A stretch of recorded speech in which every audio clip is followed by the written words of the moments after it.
Hey Rockstars, Don Nugent here. I want to give you a quick overview of how to manually enter a listing into the KWLS listing system so that we can use those listings. If you have a listing then it's not showing up into the command side of your listings, then I'm going to show you how to manually enter that listing in here so that you can use it for marketing and be able to use it, syndicate it out to all the sites and so forth as that listing needs to be. So I want to log into the MyKW side. So I'll log into mykw.kw.com. Again, that's mykw.kw.com.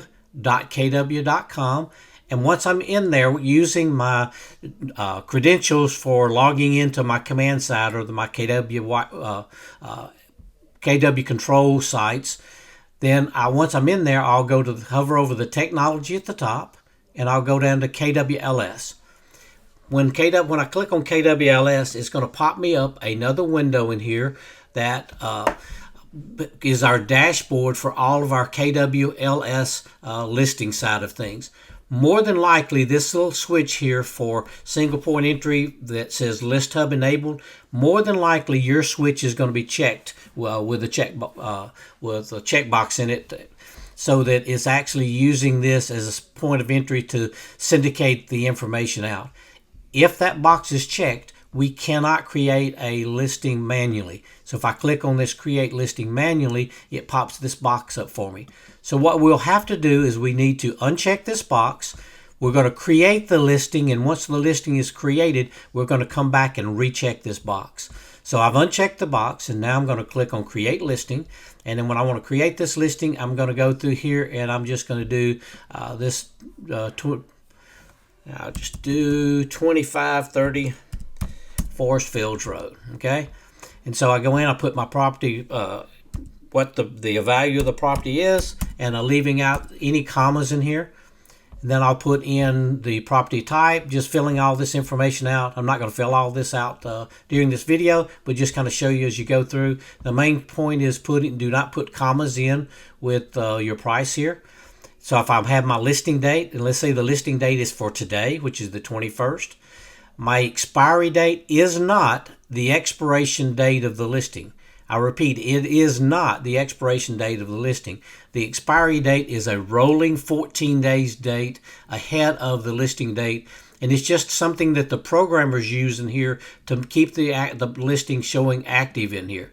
So for example, if I'm going to list this date from the 21st, then my expiry date is exactly 2 weeks ahead of this. So if I go to the 21st, 28th, and I click on November the 4th, and I enter, and that brings that date in. So it's a constant rolling date, 14 days ahead of the day that your listing is going to go active. So for example, if I'm going to make this listing active, say the 25th, and I bring in the 25th, and I go in the 25th, and I go to the next month. So that first 25th there, that's November the 1st. I go ahead, November the 8th. So when I click on November the 8th, that's going to be the expiry date for that listing.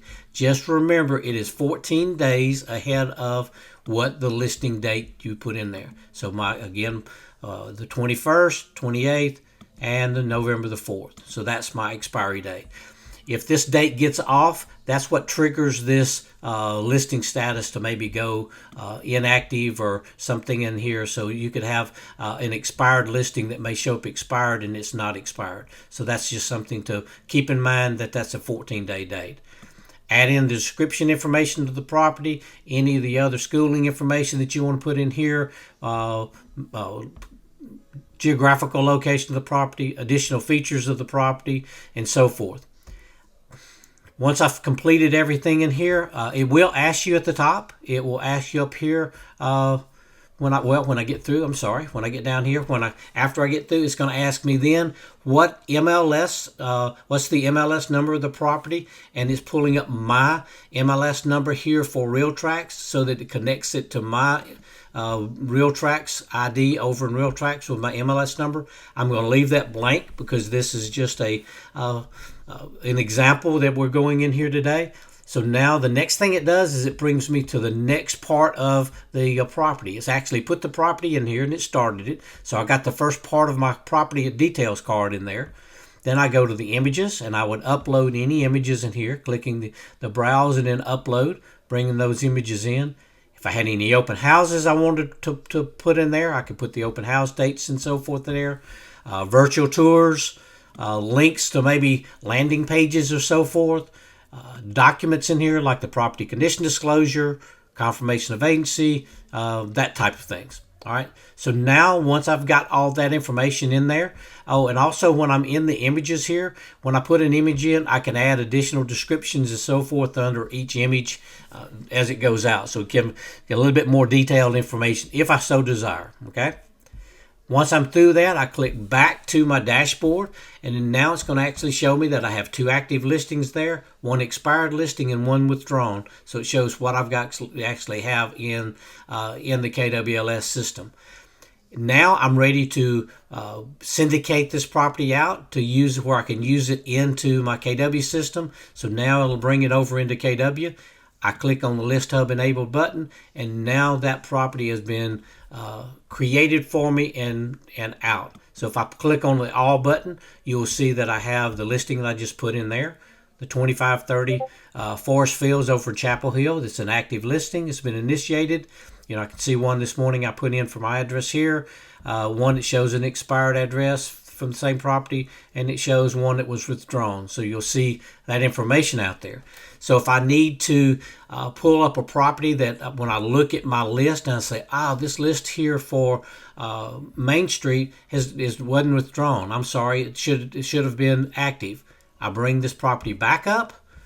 I go down here to the edit button, and from here I can go in here and say, here's my listing date, here is my expiry date. Remember, it's 14 days ahead. I need to make this listing, and I need to change it back to active. And then now I'm going to go down here and save. So I can make sure my listings are active out for syndication purposes over into the KWLS system, plus out into all the syndicated sites. So that's a quick overview of how to go into the the KWLS system. A lot of you may remember we did this for a long time. This is actually where we went in to create green sheets and so forth prior to the commission section. So this is the initiated window that if you have a listing that's not syndicating out correctly or not showing up in the my KW system, in the command system, to be able to do some marketing, then this is where to go check that and enter that in. So if you have any questions, as always, give me a shout, and look forward to hearing from you and making money with you.